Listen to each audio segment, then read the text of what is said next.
In Rifthold, Kale and Adian explore Selena's hidden apartment, discovering a reminder of the girl she once was.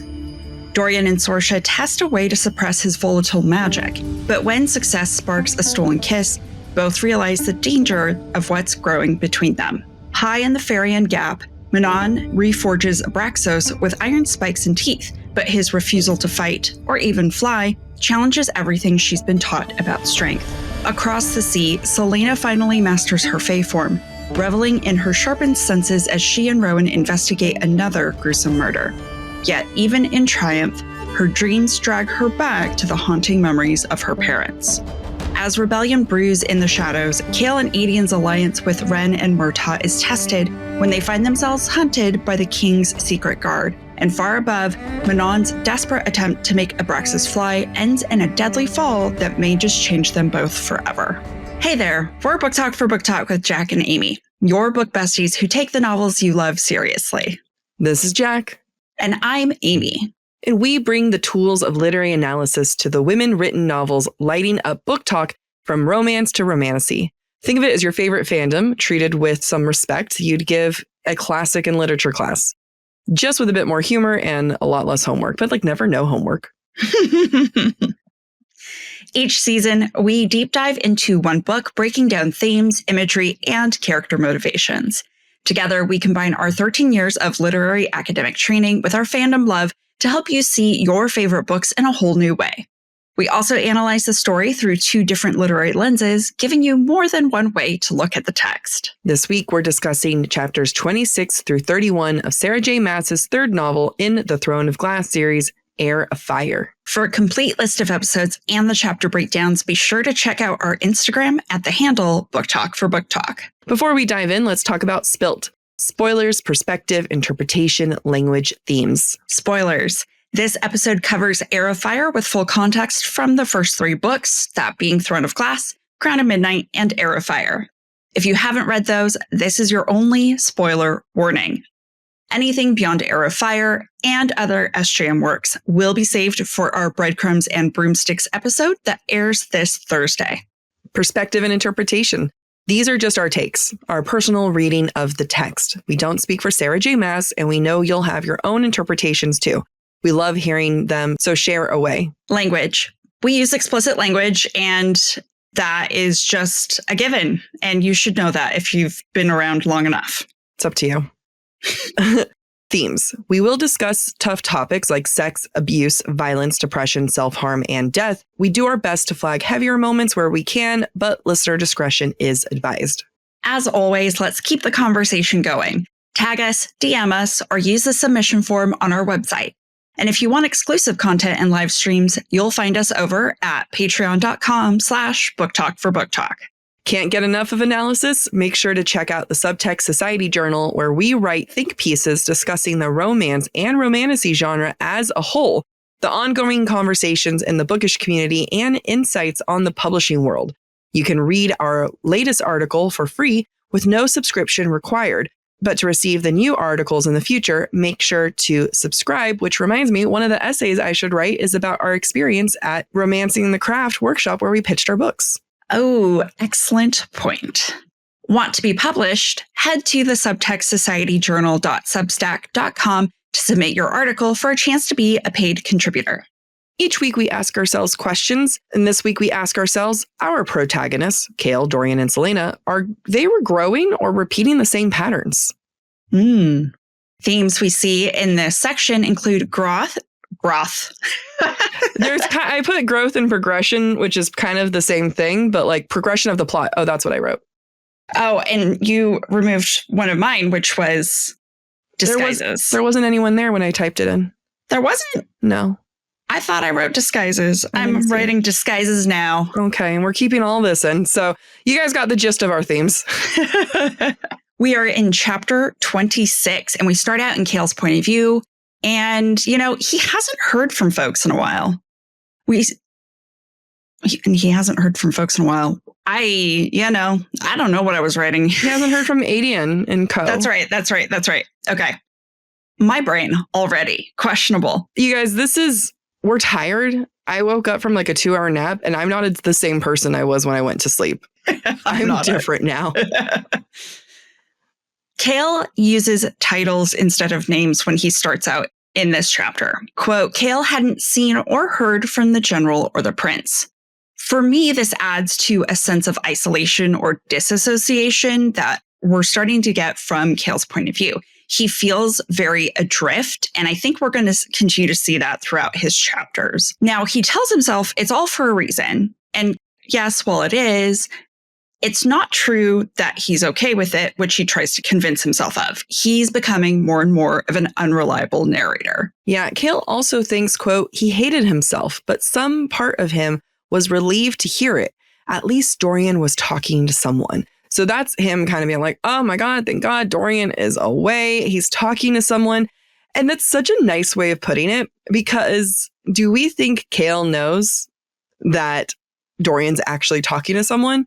Like, do you think he's looking at this and being like, oh, Cale's with one of the ladies, like the women who work at the castle, one of the healers. They're just talking. No, Cale knows. Cale has an idea of what they're doing. And he's probably like, thank God he's back to his old self. Kind of, yeah.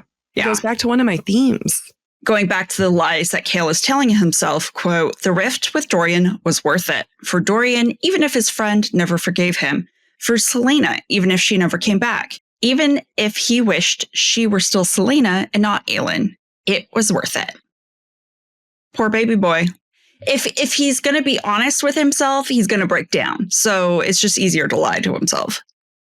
I wish I had that better mentality. Therapy has taken the lie out of me. Same. Now, another thing that I think Cale is lying about, he says he wishes Selena were not Aelin. However, he's investigating the apartment that Selena maintained for herself outside the Assassin's Keep before she went to Endovier. And I think what we're seeing here is a curiosity that shows he still is willing to get to know Aelin. Now, the place is covered in sheets, which has a functional purpose to keep dust off of stuff. And it's something you see, in movies. I don't do that. Who does that? Quote, he could have left the sheets on, probably should have, but he was curious. To me, this feels very symbolic. In a lot of ways, this apartment represents that secret part of Selena that she would access alone, which, who is that if not Aelin? To me, the sheets are a metaphor for Selena, the disguise of Selena, versus the truth of Aelin. And Cale has only ever known Selena disguised. So for him to be curious about what's under the sheets, to uncover things, to investigate, feels like him trying to uncover who Aelin is, even if he won't admit it to himself. It's a safe way for him to get to know her and see that, oh, she is similar to Selena.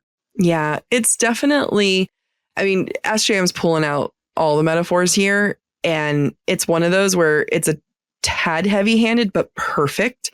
Like, I don't need this to be any kind of faint metaphor. He's pulling back the sheets. He's pulling back the mask. He's discovering who she really is. And that's great. It's also an invasion.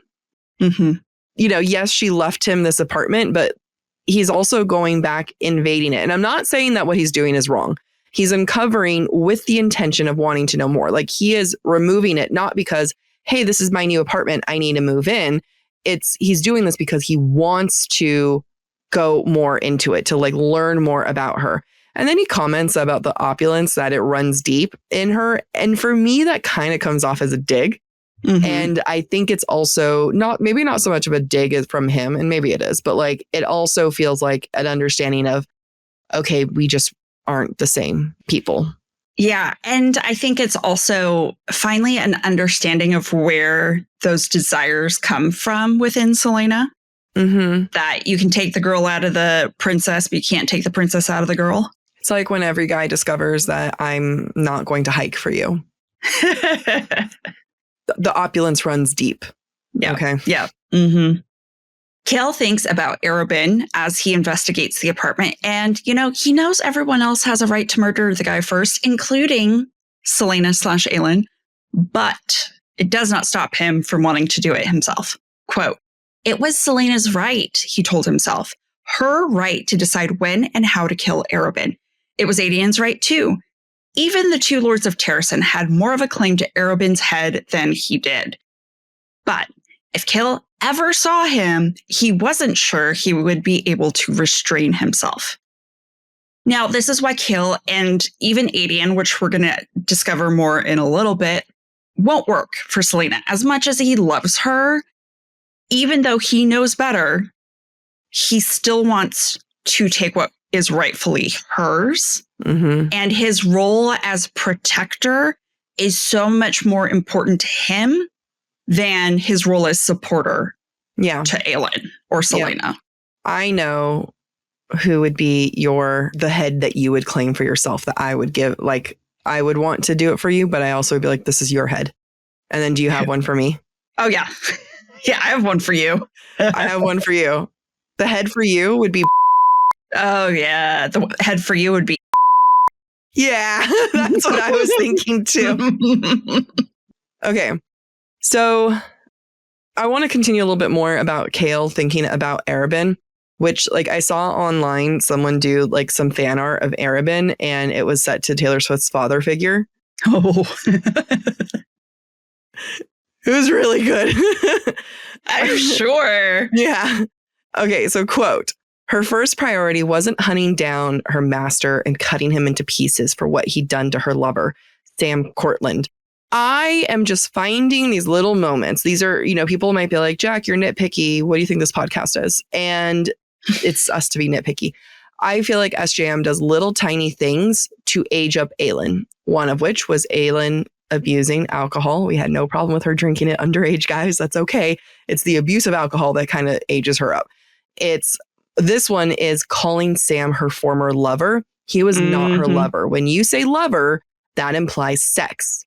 Kael knows they never had sex. Kael knows that he was Celaena's first.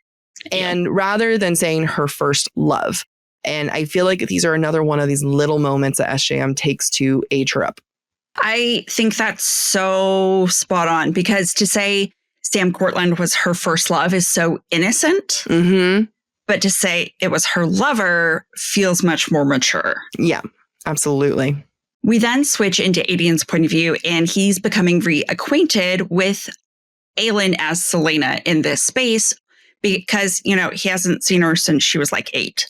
I love that the first thing that Aedion notices is this, quote, she decorated the dining table Terrasen's royal colors, green and silver. The table and the stag figurine atop the mantle were the only shreds of proof that she might remember, might care. I love that when we're looking at it through Kael's point of view, he just sees opulence. And then when we see it through Aedion's point of view, it's a tribute to her home. Yep. That's what happens with context. It's crazy. Amazing. While Aedion is looking around, we get from his point of view, quote, the captain had mentioned her being notorious as an assassin. But he hadn't mentioned that she was rich. All that blood money, all these things just proof of what she'd lost, what he'd failed to protect. She'd become a killer, a damn good one, if this apartment was any indication. What I love about this quote is that it's very revealing of Aedion's mindset. Now we know that he feels a lot of guilt already about how he didn't protect Aelin, even though he was a teenager. What I like about this is that there is no maliciousness behind his judgment of the space. Mm-hmm. It's actually more respectful and admiration on his part that like, wow, this little girl who I had to protect has become a force within herself. He sees someone who had to survive and survived well, which is not unlike him. Mm-hmm. What ultimately we see, though, is the guilt that, she had to become an assassin because I wasn't there to protect her. So it feeds into his self-hatred. But what I love is that he doesn't think less of Aelin in the process. He feels bad. It's like confirmation of the horrible life. Like when Kael looks at it, he thinks, opulence runs deep. I mean, I added the sigh, but he says opulence runs deep. What Aedion sees is she had to be so good that she was able to become this rich, and that makes him sad. Mm-hmm. And I love that. It's an understanding of she wouldn't have all this if she wasn't that good, which means she had to become this killer. And it's such a nice way of looking at it. where it's the truth. Yeah. And it's such a different way of looking at innocence lost, right? Yeah. This is innocence lost for Adian in the fact that she had to become this killer. And while Kale's more thinking about innocence lost with her former lover who wasn't a lover. Healing. But, things take a sexual turn because there's a moment when Adian looks at Selena's clothes, quote, "These were clothes for a woman's body."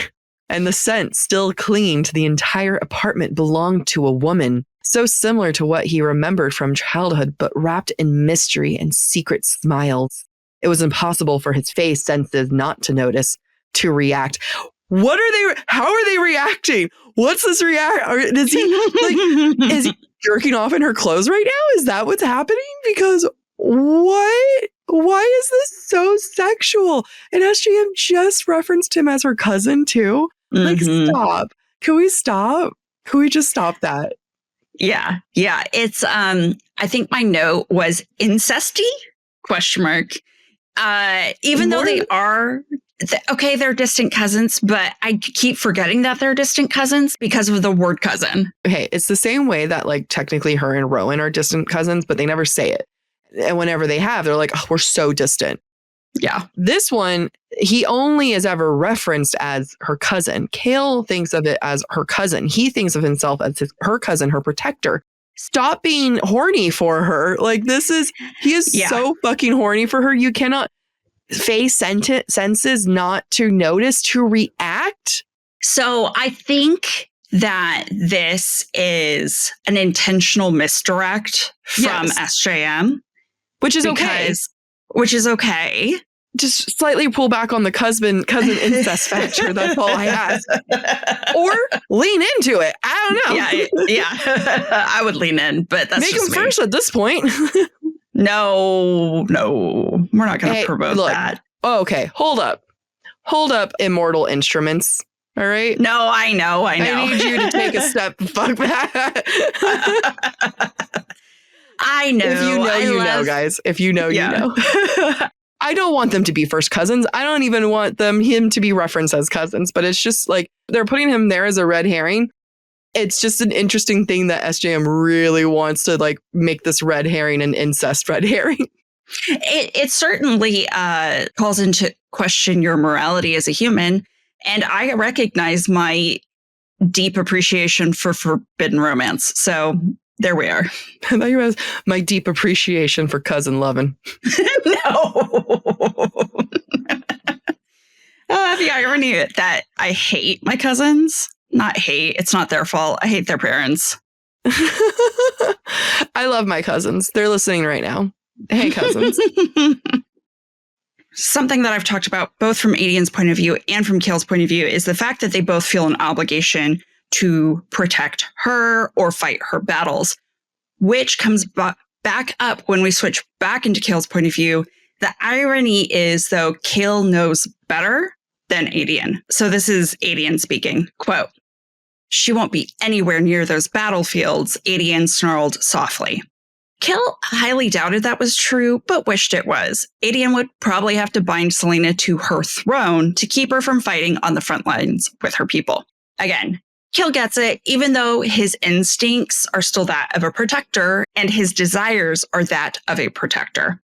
However, he does see how ill-fit Adian's instincts are when it comes to Selena/Aelin, but in Adian's defense, he doesn't know her anymore. It's been 10 years, and Aelin didn't grow up in privilege the way she might have had she still been a princess.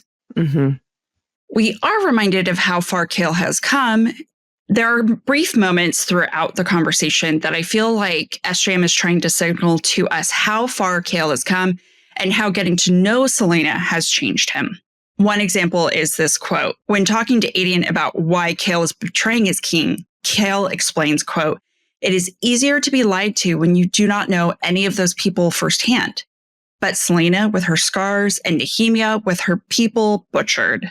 I love this quote because it continues also saying, "It's easy to believe when your king tells you that the people in Endovir deserve to be there because they're criminals or rebels who try to slaughter innocent Aderlanian families."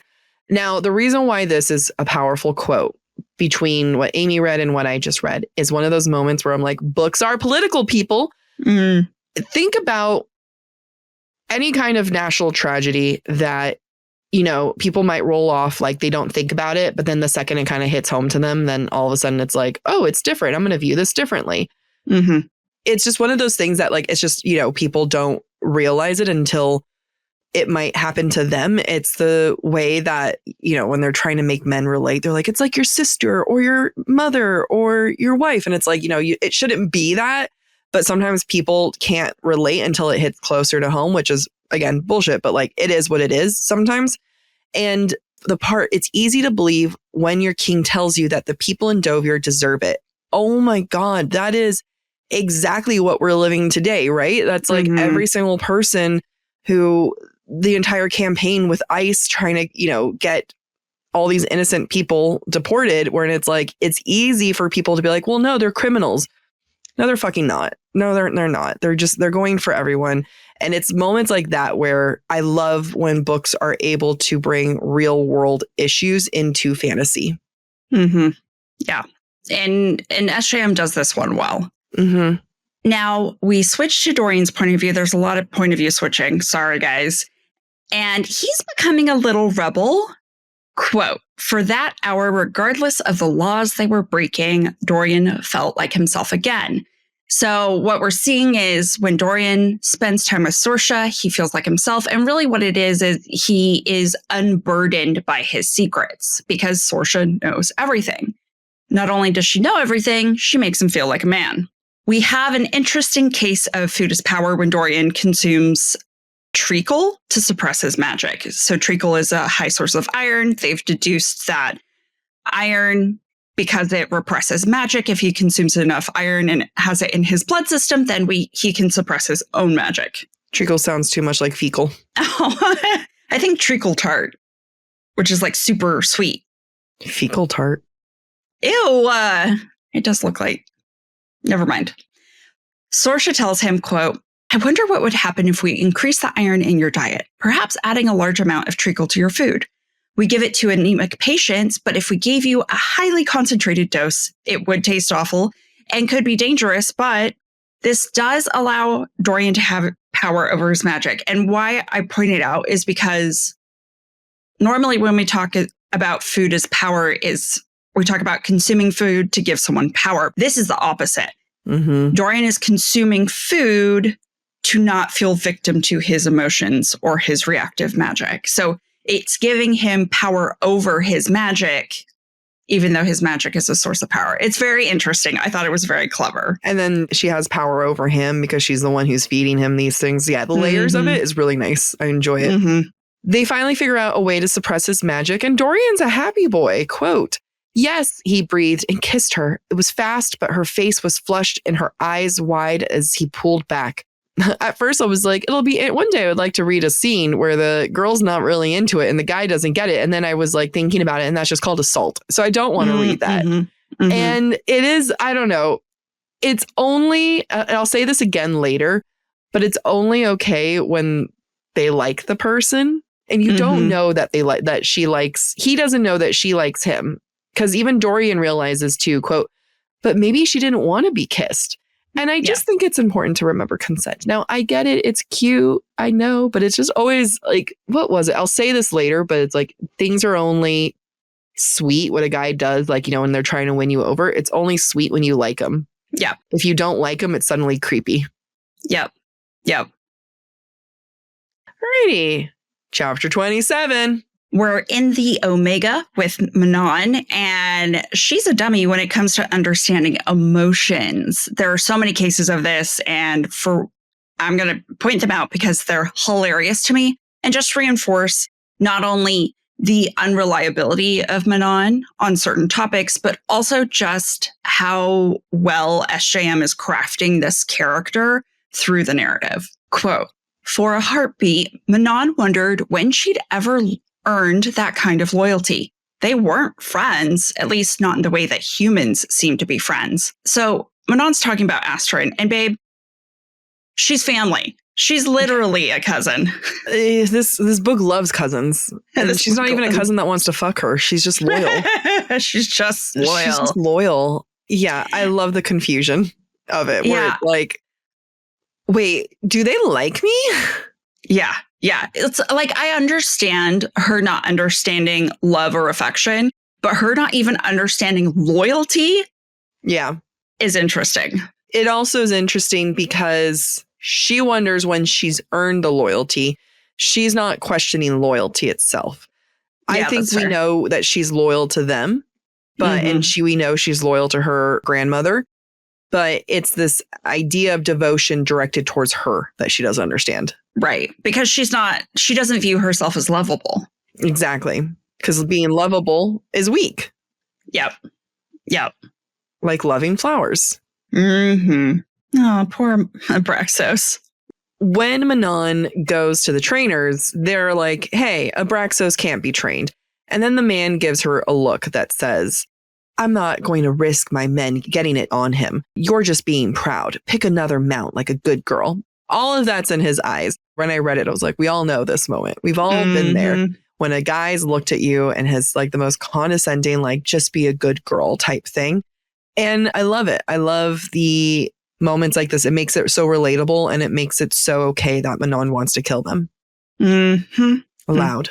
They didn't honestly need to do anything. I'd be like, go ahead, Manon. You're my queen. Do it. Kill whoever you want.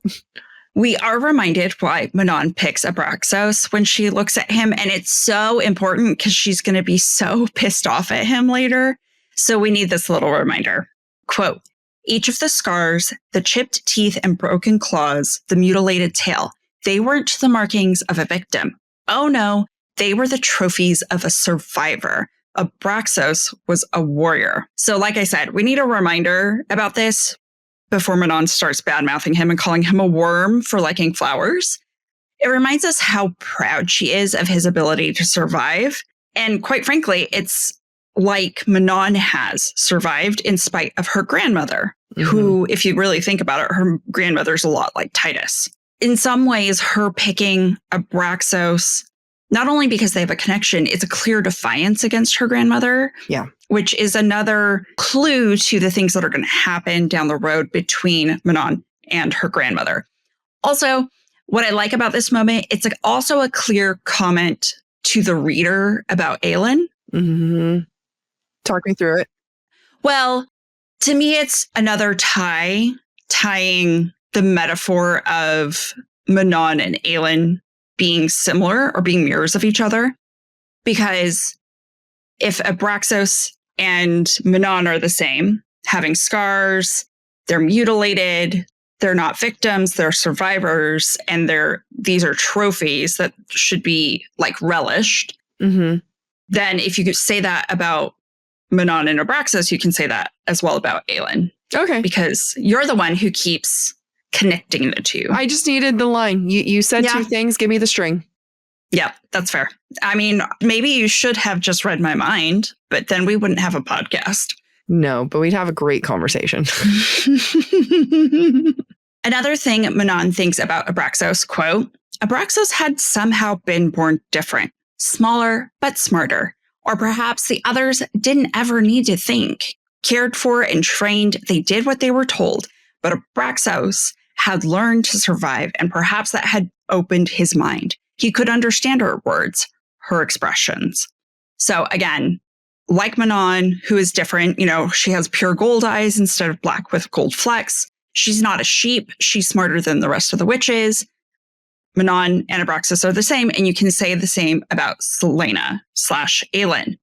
If she had been cared for and trained like a princess would have, she would have done she was told. She would have never learned to survive. I love this moment when Manon approaches Abraxos. She thinks, quote, Manon took 3 steps beyond it. 1 for each face of their goddess, maiden, mother, crone. You would never get Manon saying that she said a prayer.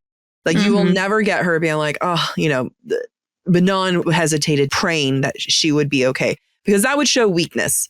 Yeah. Instead, each step is for each of the face of the goddess, which is her version of praying. I didn't even think of that. That's so powerful. I love it. It's SJM. Her talent comes out with Manon. Yeah. So she tells Toothless, at this point, he is Toothless to me, especially when in the flower fields, my notes are just calling him Toothless. And she tells Abraxos that they're going to rebuild him. Quote, I'm going to build some for you, iron ones. Like she's talking about like teeth, like mine, she said, flashed her iron nails. Okay, hold on. So she talks about what they're going to rebuild for him, both the spikes on his back, and she makes some comparisons. So I'm going to build some for you, iron ones like mine, she said, and flashed her iron nails for him to see. And fangs too, she added, baring her iron teeth. It's really beautiful because she's showing him strength in it, saying like, hey, you're going to be rebuilt, but not just that, you're going to be like me. We already have a connection. We're going to be even more connected. You are going to be as much of a scary monster as I, which like, no, you're all just adorable. And there's this other moment that she has with him. Quote, once all that is done, she said, smiling faintly at her wyvern, you and I are going to learn how to fly, and then we'll stain this kingdom red. And I think it's interesting because one, I'm pretty sure this is the first time we actually get her smiling in this whole book. And two, it's not at the idea of violence. It's not saying she smiled at the idea of bloodshed. It's she smiled at her wyvern. Yeah. It's an ownership. This is the first time she's owned anything. This is the first time she's smiled at anything. So it really says a lot here with just subtle word choices. Yeah. And again, this is SJM flexing her writing muscles with Manon, because all forms of kindness are disguised as violence, because that's all Manon knows and is allowed to like about herself or the world. Yeah. And we see it here. She doesn't have to invest in this bait beast. She doesn't have to give it iron teeth and spikes. Like, she could go pick another mount, but she's invested, and she justifies her kindness to him, especially while all this iron stuff is being, like veneers are being put into him and he's in pain. Quote, she told the stories as much to distract him as she did to remind the men that if they made a mistake, if they hurt him, her retribution would be a long, bloody process. Not one of them made an error. She can't admit that she cares about Abraxos, and she wants to make sure he doesn't get hurt. Well, because that would mean she would care about herself. Because if they are the same, Abraxos gets the treatment she never did. She probably didn't have someone there talking her through it when she was getting all this scary, painful work done on her. She didn't have someone there telling her, hey, you're going to do great things. She's treating Abraxos the way that I'm sure she wanted her younger self to be treated. Yeah. Yeah. Abraxos is her inner child. It's healing her. It is. Take a sip. Take a sip. We move into chapter 28, and we are back in Wendlin, and Rowan flirts like little boys on the playground.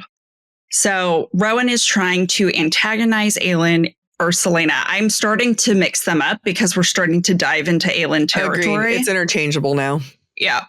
So Rowan's starting to antagonize Selena/Aelin into shifting into her Fae form and, harness your anger.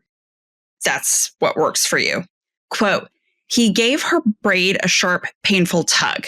Unless you're still frightened. He's patronizing, he's bullying, and he's forceful, violent for no purpose other than because it entertains him.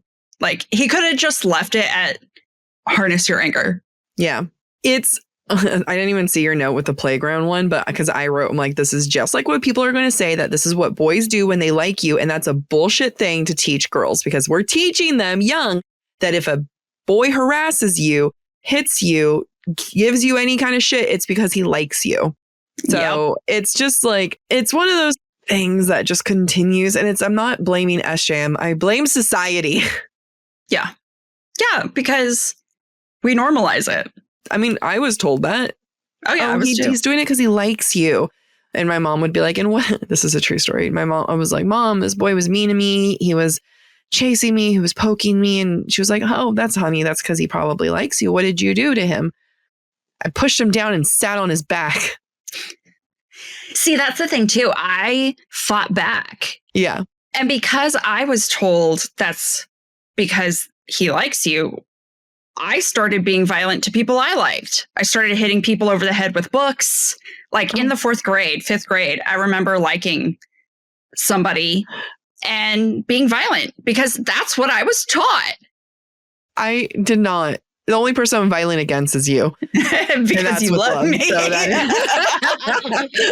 Look, I never said I'm above the problem, guys. I'm just pointing out the problem. Yeah. So let's not teach that. It's the same way that I flat out refuse that when I have kids and daughters or any young child or young girl, I refuse for young girls to be told they're bossy because boys are never told they're bossy. You just have young female leaders. Harness it. Don't shame them for it. Yep. It's like, you're bossy. Let's let me give you some weaponized. Let's weaponize it. How do we make you a better leader? We get another Arabin mention. This time it's going to be from Selena's point of view. And we see how much he really screwed her up. Quote, Arabin had done everything he could to make her hate her heritage, to fear it. What he'd done to her, what she allowed herself to become. It makes me sad because there's that note of what she allowed herself to become. Babe, he got you when you were 8. You were raised with that self-hatred. There's nothing you could have done. You're conquering it now. Be kind to yourself. And it's just another man teaching women how to hate themselves, just like every male fashion designer in the 90s. And honestly, even today. Every commercial catered to women is, you hate yourself. Let me give you the magical cure-all for how you hate yourself. I'm going to rephrase what you said. Every commercial directed to women is catered to men who hate women. Oh, I like that. It is, but it's true. It's true. I mean, get me talking about the fashion industry and I can like go on a very large rant about how it comes down from a point of view of dislike and hatred towards women. It doesn't matter if it's a male fashion designer or a female fashion designer.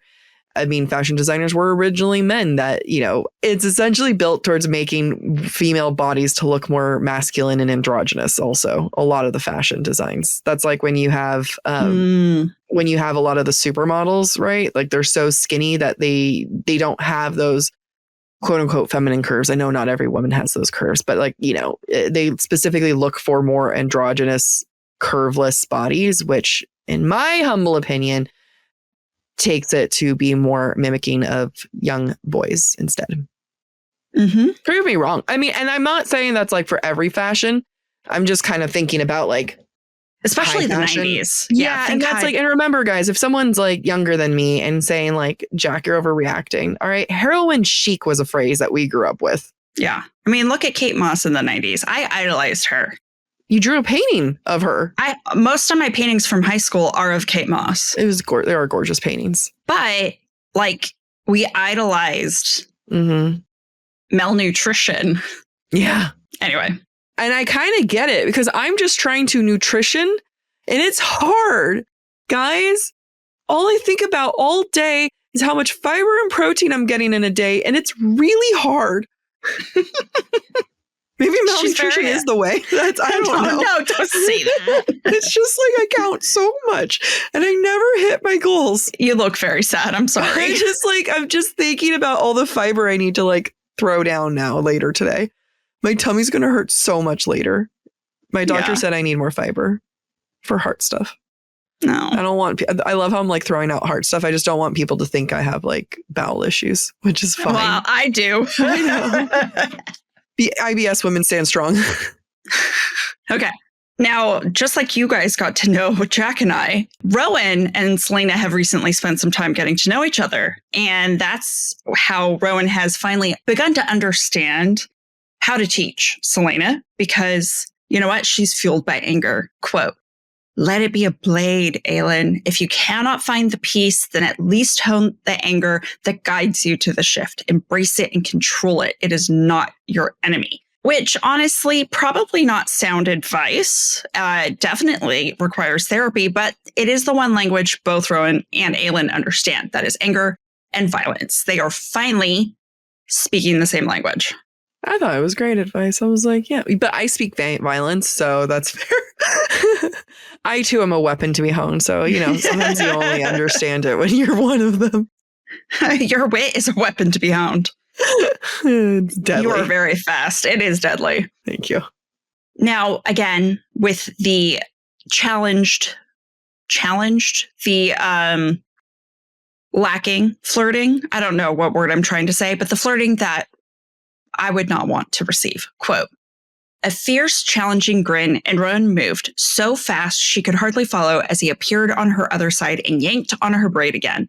When she whirled, he was already gone, and she yelped as he pinched her side. Stop!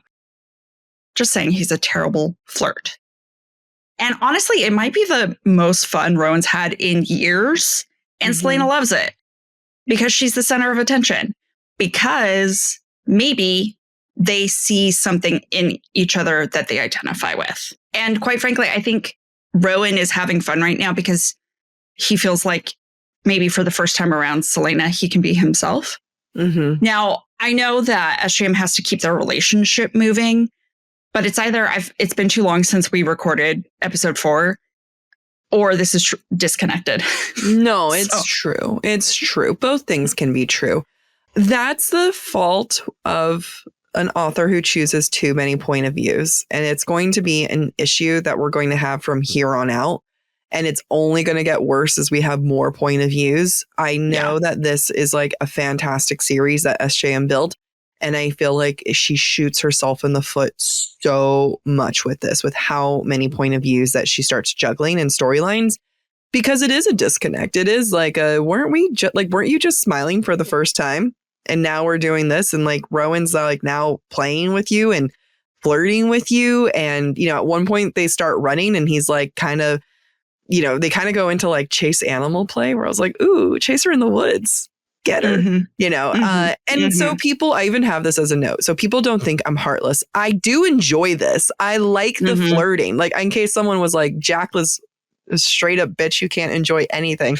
I think it's cute that he's like pulling her braids, and I'm the problem too. I don't want anyone to think I'm above this. Like, I think it's adorable that he's like pinching her and she's like getting annoyed and he's pulling her braid and they're flirting. Yeah. Like, it's fucking cute.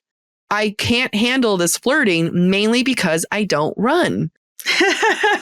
It reminds me of every boy who knew that I jump scared easily and would touch my sides, sneak up behind me in the cafeteria at school and touch my sides. And I would literally fall out of my chair. My chair would fall behind, like scoot behind me, and I'd fall on my ass. No wonder why I thought these guys liked me. Are you saying your sides are very ticklish?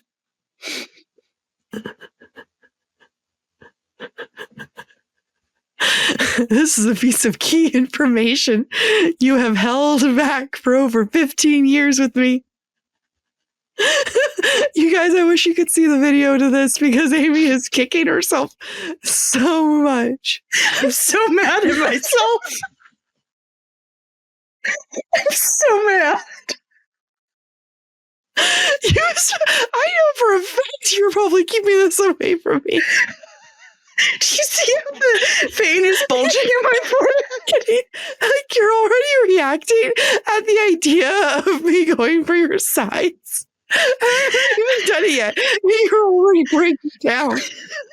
Amy's wiping her eyes right now with tears.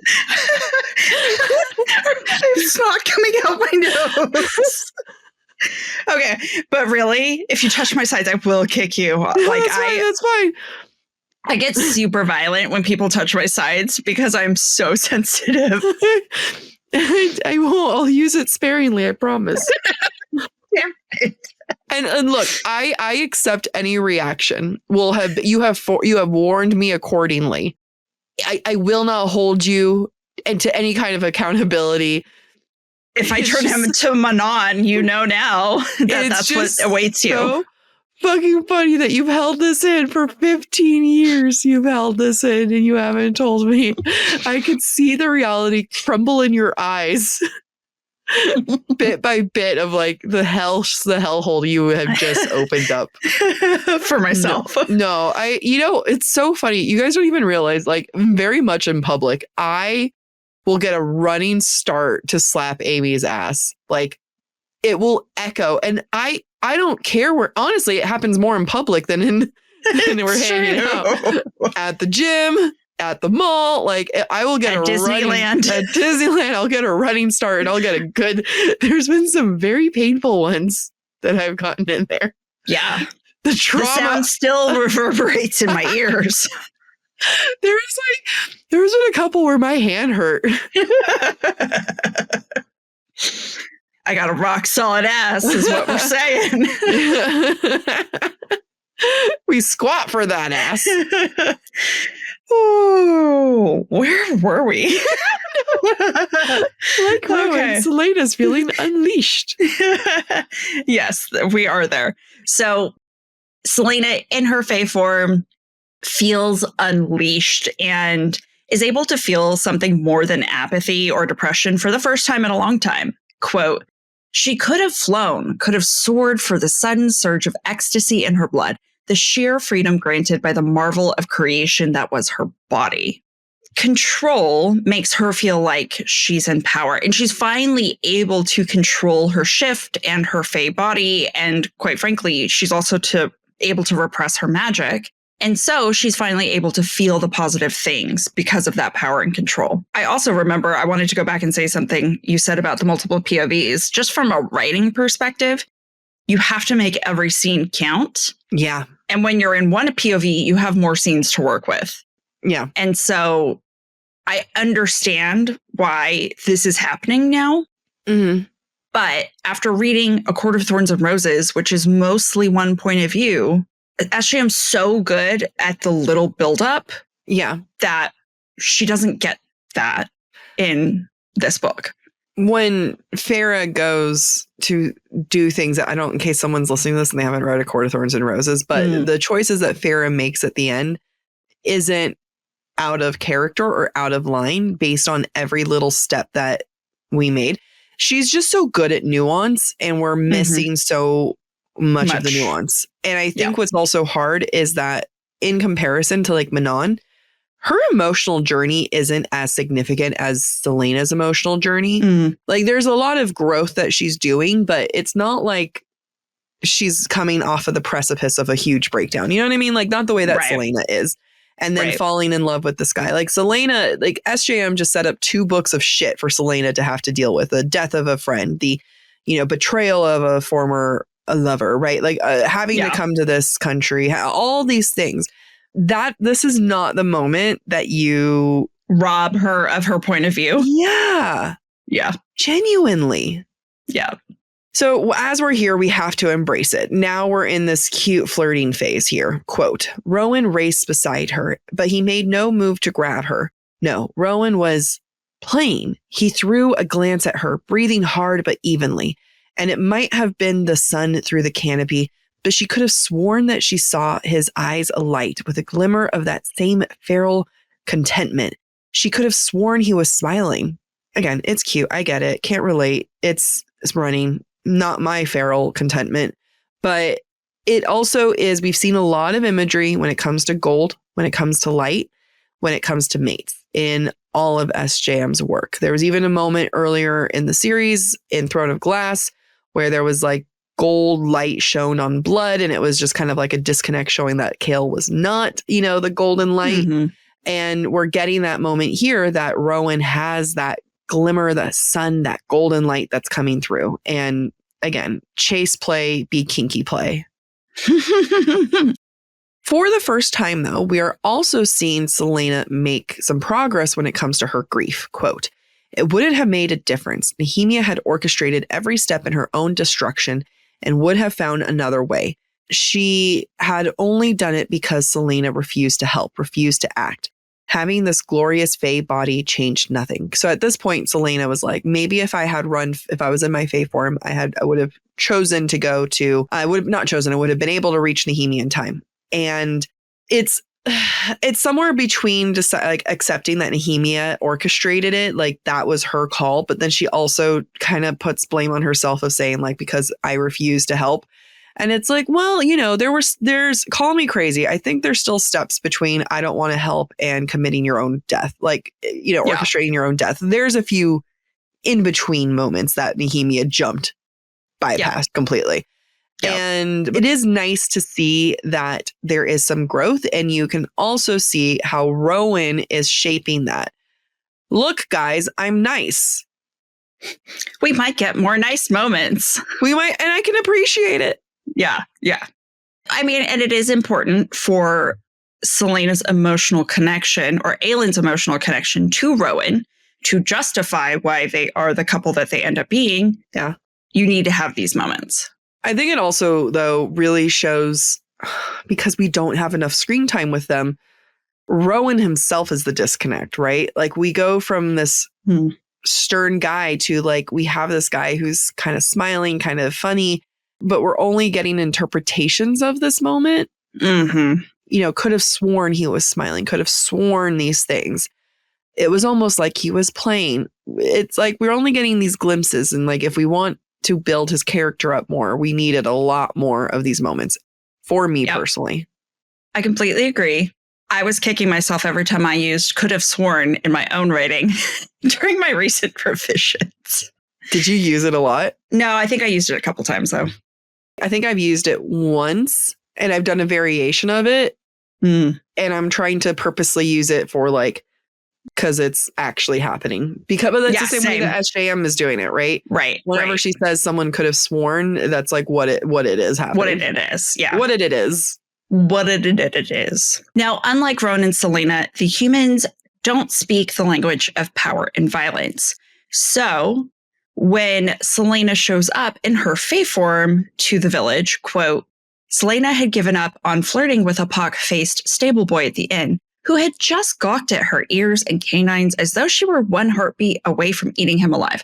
Well, when you show up like something that's only ever been violent to a human, maybe they don't want to be around you. And what I find interesting about this is Celaena doesn't even think about it. Like, maybe I should be human again when I approach these humans. And that to me is SJM trying to signal that Celaena is becoming more Fae. She's becoming more like Rowan and those like him, which is why Rowan's able to connect with her. She's losing touch with her humanity. And it's not until she begins thinking like a human again that she's able to get what she needs from them, aka she spends money on their wares. Yeah. And this is just another weapon in her arsenal that isn't working, right? Because she's trying to flirt with the guy. And it's funny that this is the realization that she's like, I need to be human because my normal weapon of using my sexuality, of being able to flirt, isn't working. Yeah. And that is what makes her going back into like, okay, well, how do I win people over? But it's just, I love that the moment that it clicks for her is like, you mean my flirting's not working? I'm beautiful. I'm even more beautiful. I know. Look at my ears. They be pointy.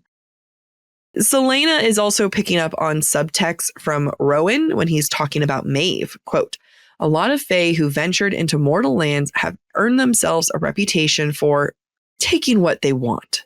It went unchecked for too many years. And even though our laws are stricter now, the fear remains. I do like the balance between that neither the Fae or humans are good. You know, like there's a reason why humans fear the Fae, and there's a reason why the Fae resent the humans, like the King of Adarlan. So I think it's fair to say that the Fae are probably, I know, I was about to say the Fae are a little bit worse, but the King of Adarlan is straight up committing genocide. But spoiler for the next sentence I'm about to say, the king's not human. Right. Okay. We get this other quote, and this is Rowan just kind of like going on his little monologue talking about Maeve. And he says, quote, it is an honor to be a warrior serving in her inner circle. Celaena hadn't suggested otherwise, but she wondered why he felt the need to add it. We're starting to see cracks in the loyalty, but I ask us, reader, kind listener, are we seeing cracks in his loyalty for the first time, or is Celaena just paying attention for the first time? I know this is the first time that we ourselves are reading it, but again, we're reading it from Celaena's point of view. Right. And I think, to me, if anything, this is just another indicator of showing that she's getting out of her funk more, that she's able to pick up on these clues. Yep. I also feel like we're getting more healthy moments on how Selena remembers Nehemia. Quote, over her rotting corpse, was she going to let these people get away with shutting curtains in her face or letting them think that she was here to plunder? Nehemia had never once let the preening, bigoted idiots in Rifthold shut her out of any store. And she had the sense that her friend might have been proud of her the way she went from shop to shop that afternoon, head held high, and charmed the ever-living hell out of those villagers. Now, I think it's one of those moments that's fair. I know we shit on Nehemia a lot, but Nehemia didn't let bigotry stop her. She did push forward. She had her own agenda to work, but like she didn't let anything stop her. And I think that's a good moment, like when you go kind of take tally on the people who've passed and you're kind of like remembering them. Yeah, remember the great moments. But I also appreciate the understanding of a dollar and the power of capitalism. Yep, because that's the world we live in. Now, after this, we end up in Selena's memories and we see how much she thinks of her power and her status as heir as a burden through these memories. For example, we see from her 8-year-old self how people perceive her and want to use her, and how Aelin is aware of this. Quote, to them, she was the heir to 2 mighty bloodlines and to a tremendous power that would keep them safe and raise their kingdom to even greater heights. A power that was a gift or a weapon. I will say a lot about this in the breadcrumbs, so I won't go into it now. But at 8 years old, she recognizes how people want to use her and that she's a weapon. Yeah, I love this moment. I mean, I forgot about this moment, so I kind of want to go back and correct something that I had said in a previous episode where I said that Manon was born to be a weapon while Selena was made into one. And happy to say I'm wrong. And because it means there's more parallels between her and Manon.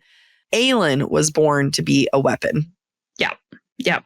Now, her mother, Aelin's mother, also knows that Aelin is something to possess. Not just that she's a weapon, but she is something that people will fight for to own. And Evelyn says, quote, this is because she's going to be hunted, Ro. For her whole life, Maeve and others will hunt her for this power. What 8-year-old Aelin also knows is that she's different and it makes her unapproachable because of the power she holds. And it isolates her, quote, but the few children who lived in the castle kept away, despite their parents' urging. Like dogs, she'd sometimes thought, the others could smell her differences. Now, this is interesting from a Marxist lens that she comforts herself by viewing these other children who shun her like dogs. They're not humans. They're basic animals. But it's because they're at odds with her, right? They avoid her despite the political gains that their parents see. Later in this memory, when Aelin talks to her father, she also thinks about how he doesn't want to be king. Mm-hmm. And that's an interesting point too, which I will talk more about when we get there. Yeah, I really enjoyed this flashback scene. Mm-hmm. It was the first grounding moment, and I forgot how powerful it was where we got to see Aelin. Like, this was the first time we get Aelin. And we also have this other moment because Aedion makes an appearance, quote, neither of them took well to being separated. The last time one of the castle boys had teased him for it, Aedion had spent a month shoveling horse dung for beating the boy into a pulp. Stop making him a fucking love interest. It's sweet. It's sweet. He's also 5 years older. Okay, so this is 8, 9, 10, 11, 12, 13. Stop making him a love interest. Yeah. I was like, why are you looking at me like that? What did I do wrong? There's a delay on your end. It's sweet. It's sweet. It wouldn't have lost the sweetness when he was jerking off into her clothes. Oh, gosh. That visual. He used her underwear. Stop. Around his. No, stop it. Okay. Children.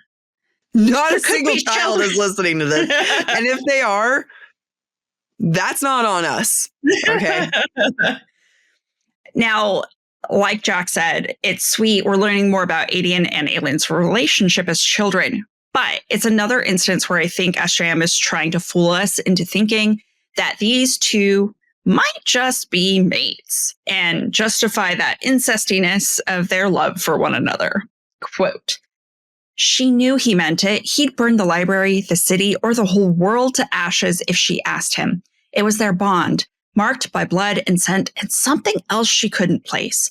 A tether as strong as the one that bound her to her parents. I thought that was her father, not Adian, that she was talking about there. No, this is Adian. Are you sure? Yeah. Do you want me to pull it up? Yeah. Do you mind? No. Okay. Adian growled again, his eyes, their matching eyes, gleaming in the dark. I don't see what all the fuss is about. So what if you burned a few books? Those librarians deserve it. When we're older, maybe we'll burn it to the ground together. Thank you. Thank you. Oh, and what I didn't add is at the end of the quote, a tether as strong as the one that bound her to her parents. Stronger, even. Okay. Comes after that. If it was only that quote, I would have believed you. No, I'm kidding. Thank you for confirming that. I just like how, like, right now, Adian really is the only one to have had that sentiment of I will burn the whole world down for her type thing. Mm-hmm. Like, that is such a trope that we get. And, you know, you're going to have to really convince me that he's not in love with her throughout the end of this book, of the series, you know? Oh, yeah. Like, he's in love with her right now, right? Can we just agree? Oh, yeah. And it has all the hallmarks of a mating bond. I mean, because especially when it's like a 13-year-old to an 8-year-old. Mm-hmm. I mean, I would no chance in hell. That's I'm like, we separate the cousins, please. This is weird now. Yeah, it's true. It's true. Now, when in her memory, Ro, her father, tucks Aelin into bed, she thinks about how much her father doesn't want to be king. Quote, a warrior prince, she heard people call him, who would one day make a mighty king. She sometimes thought her father had no interest in being king, especially on days when he took her up into the Staghorns and let her wander through Oakwold in search of the Lord of the Forest. He never seemed happier than at those times and always seemed a little sad to go back to Orinth. Sounds a lot like Selena, who's connected to nature. She's at her heart a lover, not a fighter. She wanted to be a healer. Mm-hmm. And, you know, when I was reading this, I had to ask myself the question, do the similarities of Aelin and her father, both not wanting to be royal, to have power, to have to lead, explain why Aelin is more drawn to male companions than female friendship? Because she identifies more with her father than her mother, especially in this scene. Yeah. There's some psychology there that I really like what you did. And I think there's going to be a lot to look into of how much does she resent her mom more? Mm-hmm. Because her mom is kind of like the one freaking out here and holding her back from having friends. Yeah. And even though her dad's the one that's like, maybe do we send her to magic school? And she's like, no, let's not do that. But you know, I like that a lot. We're gonna have to process that. Her mom is always the one whispering, right, to her father. And I feel like it builds this inherent mistrust of women. Yeah. In Aelin. Yeah, I agree. I think you're onto something. I also think that this is the beginning of her guilt, because she says as a child that she doesn't want to be queen. And I think that's kind of one, like when she looks back, she'll be like, I didn't want to be queen. It's like, you were 8. You also didn't want to go to bed. Yeah. We don't want a lot of things when we're 8. We don't want to eat our peas or broccoli. I get that. Take a sip. Take a sip. Take your shoes off. Do you know what I just sang? Yeah. House tour. Good job. You were so not interested in answering that. No, I was really proud of myself. I should have known you were trying to act cool. We are now in chapter 29, and we're going to see 3 instances of what I call quote unquote vices being used to disguise something important. And we're going to start with Dorian. With Sorsha, Dorian's iron supplement, the treacle that he now has to ingest on a regular basis, is disguised as, quote, a daily contraceptive tonic, because no one would bat an eye at that, not with his reputation. So they're weaponizing his past, his fuckboyness, the negative perceptions of him, to disguise the fact that he's actually taking a supplement to suppress his magic, which I think is brilliant. Yeah. Now, from Sorcia's point of view, Dorian's reputation is earned. You know, she's heard all about it. She's seen him flirting, and she views him as a predator, but she's into it. Quote, he came toward her, but there was something in his gait, a kind of prowl that made her straighten, especially as he set down the glass and stared at her long and deep. The power and predatorness and sex are all intertwined, and Sorcia's but a lamb. Yeah. She wants to be consumed. Oh boy, don't I get that. This is another fault of hopping point of views and not having time, because the last time we were with them, we were in Dorian's point of view. And the very last thing he said was, what if she didn't want to be kissed? That's the last time we saw him, is this realization of, oh shit, maybe she didn't want this. And now he's prowling towards her like a predator. I feel like there was something that was deleted. I feel like there was a scene that we missed. I feel like there might not have been an understanding of point A to point C. It just feels very predatory to go from, maybe she didn't want to be kissed, to literally prowling.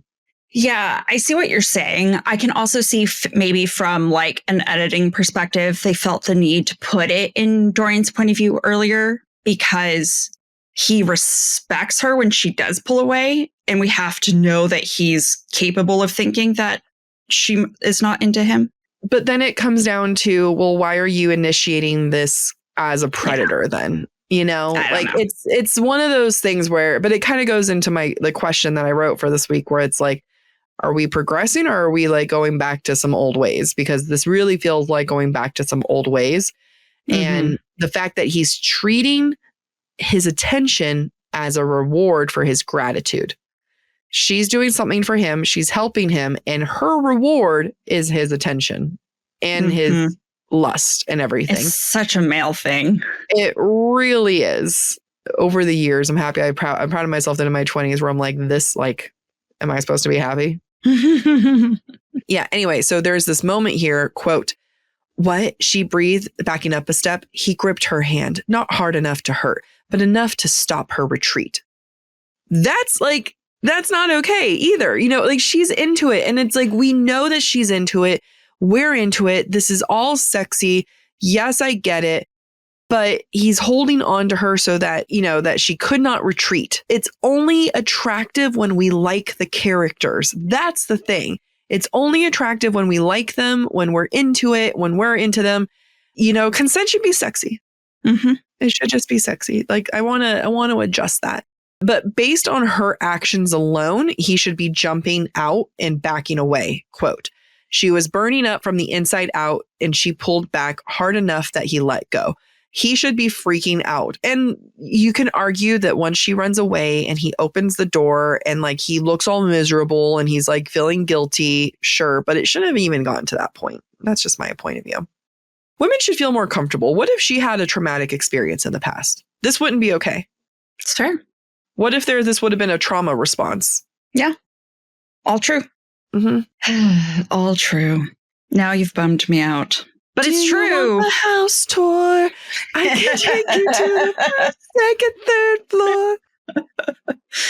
I need to take a sip before I continue because I'm about to speak for a lot. Take a sip. Take a sip. Take a sip. We're switching point of views, and Kale goes to meet with Ren and Murtaugh to learn more about magic and the history of the day that magic disappeared. And we start with this, quote, it had taken longer than he had anticipated before Ren and Murtaugh were finally ready to meet him. Their first encounter since that night in the slums. Kale had to wait for his next night off, Aedion had to find a secure location, and then they had to coordinate with the two lords from Terrasen. I don't know that it was meant to read this way, but it feels a little bit like a power move on the part of Ren and Murtaugh. You know, Kale's been the enemy for a long time. They've had friends killed because they captured Kale. So, you know, it feels like a power move for them to test him to see if he's willing to wait. Now, Kale's point of view, even though he's been able to make associations in a previous chapter that shows empathy since he's built a connection with Selena and Nehemia, there is still something about his point of view that lacks empathy for those who suffer, because we see everything through the lens of him being a protector and a guard. Quote, "The walk through the crooked and dark streets had been harrowing. Such poverty and despair and desperation. It made people dangerous, willing to risk anything to scratch out another day of living." That's not very empathetic to me. No. Maybe think about like, wow, our king lets this happen. Why aren't we feeding these people? Because it doesn't directly impact him. So he doesn't care. Exactly. When Chaol sees Adian fight for the first time, so Ren has stumbled upon them. He's bleeding. He's being chased by secret guards. Chaol takes Ren to hide. Adian fights. It's very reminiscent of Selena. Quote, "Chaol marveled at Adian's skill, the speed and swiftness and utter confidence that made it like watching a brutal, unforgiving dance." It's a beautiful callback to Chaol and Selena fighting for the first time in Throne of Glass. We've had a couple of references to fighting being like dancing. So I love that SJM incorporated it here as well with Adian. What I also like about this is even Chaol recognizes not only the similarity to Selena's style, but that Adian's more impressive. And we know it is because Selena was limited by her human form. She came close, but she was not quite as good as Adian in this moment. And it makes you wonder, will she be even greater now that she is in her Fae form? Okay, so I'm going to derail this. You're talking about like Chaol just kind of like having zero empathy. Who is Chaol? Chaol is the captain of the guard. The guards are there to protect the city. Instead, he looks at this and he is just absolutely disgusted what's happening in the city that he should be protecting, right? And that is so, it pisses me off whenever there's like moments like that when people who are supposed to be in protector positions or any leadership positions kind of have this like, poverty. And it's like, what the fuck do you think you're doing? So it reminded me of this woman on TikTok, and she has a soundtrack to a crying baby, and she calls different places of worship and says, "I have a 2-month-old. I ran out of formula. Can you help me with formula?" Doesn't ask for money, just says specifically, "Can you help with formula?" And she calls 32 places of worship. I think only 6 were willing to give her anything. And the majority of them were Islamic or predominantly Black churches were the ones that offered. Baptists, LDS, other places said, "No, you don't practice here." Yeah, it's very much those who are very community oriented, Islamic, Black churches, very much about the whole. Yeah, that's sad. There was one old man in an small Appalachia church, and he was like, "I will use my own money. Tell me where you are." Yeah.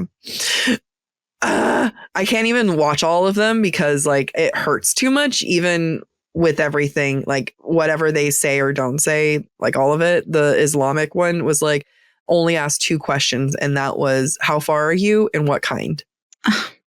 The world sucks.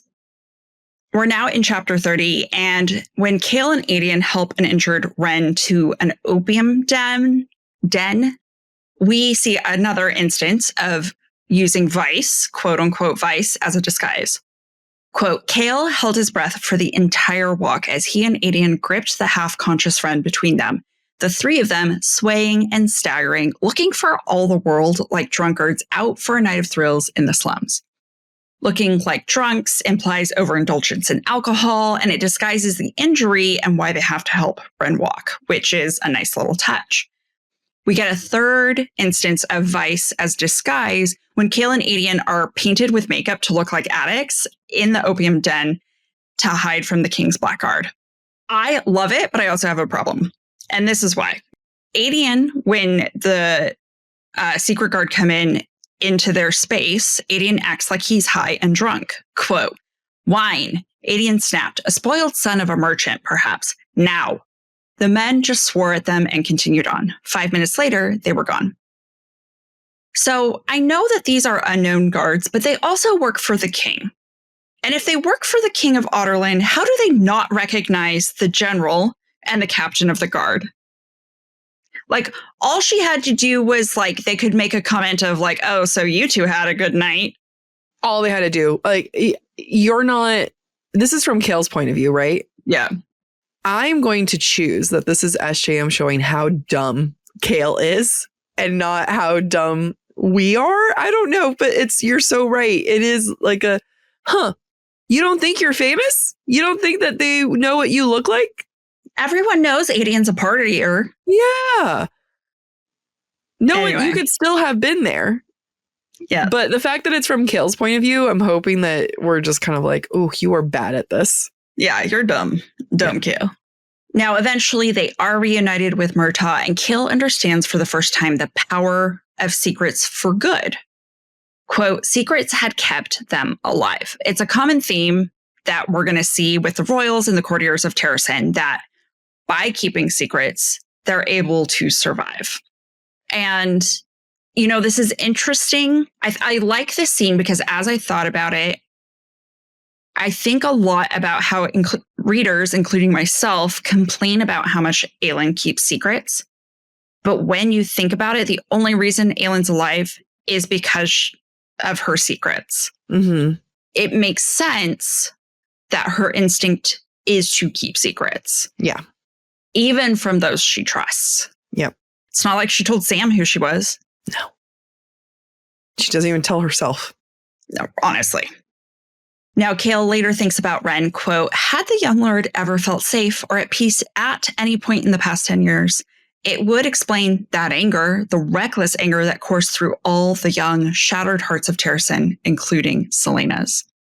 I like this because Kale is learning, again, empathy, but not, this time not just for Celaena, for Adian, for Ren, and quite frankly, for Aelin as well. Mm-hmm. And because he knows and loves Celaena, he's able to see her in these men who he would normally hate and who have hated him back. Yep. Murtaugh, he hurts my heart. Quote, when we were able to take work, we stay in boarding houses. But these days, they ... They would not have access to the Allsbrook coffers, Kale realized. Not if they had been in hiding for so many years, but to be homeless. There's just something about old men that I lose it, especially when, and I like Latin old men, and as someone, I am Latina. So if people are like, wow, Jack, that's like randomly racist. No, my people. It reminds me of my grandpa. Mm-hmm. And whenever I see like someone who reminds me as like my grandpa, who is like valet or something, I crumble. Like it's my grandpa. I can't. No. SJM got me. That's where I crumble. Absolutely. Yeah. You put a sad, crying old Latin man in a movie, I will have to, I have to walk. I can't do it. It's like, that's my grandpa. Nope. I miss my grandpa. I know. Chapter 31, before I start crying, we are now with Manon. Oh, this is such a cute scene. All right, this heals me. So we're with Manon and Toothless, also known as Abraxas, and she's trying to reward him with meat. Yes, we are dealing with a food is power moment here, but I also like the way that she's describing the raw meat. Like, it's very bloody, it's fresh and everything. And it's not so much that the food is reward, it's that like death is also the reward, but he doesn't want that. I mean, he does want death. It's just a different type. But I like that it's not so much food is power, it's like death is power. Yeah. I have to point out another moment. This whole chapter is lovely, but I have to point out another moment that demonstrates my love for the way SJM writes from Manon's point of view. Quote, if a plant wasn't good for poisoning or healing or keeping her alive if she were starving, she'd never bother to learn its name, especially not wildflowers. As if not bothering to learn the name of flowers makes her a more hardened warrior. Yeah. In Manon's mind, flowers equal softness, and Manon rejects anything soft. No. I have to defend Manon here. If not memorizing names means you're a warrior. You're so strong, Jack. I just really relate. Okay, I can't help that you don't have this cutthroat warriorness like me and Manon, like Manon and I. We're a different breed. People who don't remember names. Yep. I also just love like the colorfulness, right? Like it's not just flowers. They're colorful. They're purple. They're yellow. They're white. And meanwhile, Manon's wearing a bright red cape. Yeah. But it's like, if it's not death, it doesn't count. Yeah. We also get some more mirroring here. So Manon tells Abraxas, you can't really like flowers. Again, those dark eyes shifted to her, blinked once. I most certainly do, he seemed to say. And this is just like Aelin having her silent conversations with Rowan. Yeah, it's such a good point. Such a good point. Now, Manon, being Manon, cannot admit just how much she's already invested in Abraxos, or she's really fucking stubborn and has a point to prove. Quote, she half froze to death as she waited for some goats to pass on their treacherous climb, and then, when she'd finally ambushed one, she'd not only rolled in its dung as she grappled with it, but it also had dumped a fresh load on her, right before it went tumbling out of her arms and broke its skull on the rocks below. She can't kill a goat peacefully. Like, she kills men constantly, but with a goat, she has to wrestle with it. Yeah. It's funny. And also, we have to recognize that Manon had a choice of just forcing Abraxas to eat the bad meat. Yeah. Just like all the witches do with their mounts. However, Manon caters to Abraxos's needs. She is an unreliable narrator in the funniest way possible. And I love it. Absolutely. But it's because she's so cutthroat. She's so heartless. She's just clearly this intense woman. And it shows, though, how far she's willing to go for those she loves, even when she doesn't admit it. Yeah, it's a good point. We are reminded of Manon's unreliability again when she takes Abraxas back to the fortress and he doesn't want to go inside. Quote, for some reason, she hadn't been able to stop thinking about his reluctance, the way he'd look at her with a mute plea. She didn't pity him because she pitied nothing, but she couldn't stop thinking about it. It hurts my heart. Like having to bring him back to this abusive, poisonous home. Yeah. We do talk about names, and I do love all the insults that she gives him. She calls him, a willfully lazy worm, and she gets very creative with all the different names that she gives him. Mm-hmm. And, it's just the various different titles, but they're all so endearing every single time. And then you also have this very sweet moment, quote, he tucked his head towards his belly, his tail wrapped around him. He was pretending he couldn't hear her.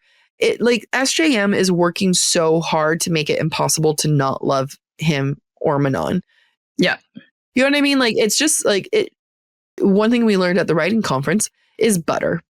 And at the writing workshop, and, adding butter to your scenes, those you might feel like you're going over the top. And as we're isolating these moments, it almost feels a little excessive, right? Like, he's in the flowers. She's having this cartoonish moment, tackling these goats for him. Mm-hmm.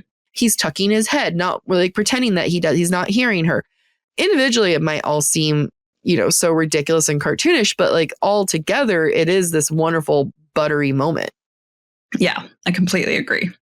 All right. As a reminder, because our Breadcrumbs and Broomsticks segment is spoilery in nature, it is going to air in a separate episode on Thursday. That is also where we'll discuss listener thoughts and interpretations we've collected from your emails, DMs, and answers to our prompts. So let's dive right into our question of the week. So I've got a question for you, Amy. And that question is, our protagonists, Chaol, Dorian, and Selena, are they growing or are they repeating the same patterns?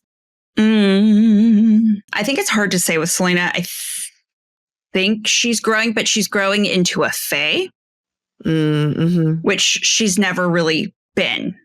Because I think the Aelin we're going to see by the end of the series has mastered her humanity and her faeness. And I think she's moving in the direction of the pendulum towards her faeness right now. So in ways, she is growing finally instead of wallowing, especially when it comes to Nehemia and recognizing Nehemia's role in her own death, as well as the good that Nehemia did. Mm-hmm. She's the only one that I actually think is progressing and not repeating patterns. I mean, maybe I can argue Chaol's not repeating patterns and he's just kind of thrown in. And I mean, I would argue he's repeating patterns when it comes to like Dorian, and he's not sharing information and he's not withholding, and he's repeating patterns by judgment and not fully able to let go of the king.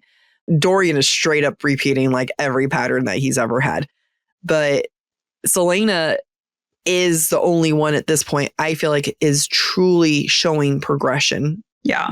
Or growth opposite of where she was, whether it's good or bad, whatever. I agree. What I like about this and the lack of Dorian and Chaol's growth is how they required Celaena in their life in order to grow. And now that Celaena is gone, they've robbed themselves of their growth.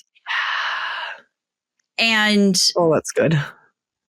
For Chaol, his treatment towards Dorian is what he does for the people he loves, not understanding he made a mistake the last time he did this with Celaena. Mm-hmm. And so because he hasn't been able to accept his own mistakes in what he's done to Celaena, of course, he's going to repeat it with Dorian. But with the people he doesn't have feelings for, Aedion, Murtaugh, Ren, we're seeing growth. We're seeing empathy, right? It's only he has a blind spot for those he truly cares about. I mean, Dorian, I love that. What I just said? Yeah. No, thank you. Would you like to keep going? You were talking about Dorian. Yeah, I have something else to say. Dorian has reverted completely because all of the challenges he's been put through has made him feel powerless. Mm-hmm. And without Celaena, he's not required to face his powerlessness. And he's able to find power in Sorsha and who he was previously, even though he knows it's going to come at a cost. And that's because he's scared, right? Because of his magic.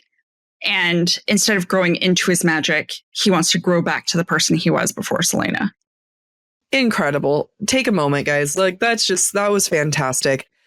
Clapping for yourself, too. I think even to further your point, Chaol, yes, there's some regression there because Celaena's gone, but because he's still surrounded by Celaena, he's surrounded by her apartment, by Aedion, like his work is still very much involving Celaena versus Dorian is straight up not like there's no Celaena. The only time, not the only time, but one of the times that he mentioned Celaena in these chapters that we didn't read is when he's trying to get himself angry and he's trying to rile himself up so that he can have his magic come in. And one of the angry thoughts he has is about Celaena telling him, you'll always be my enemy.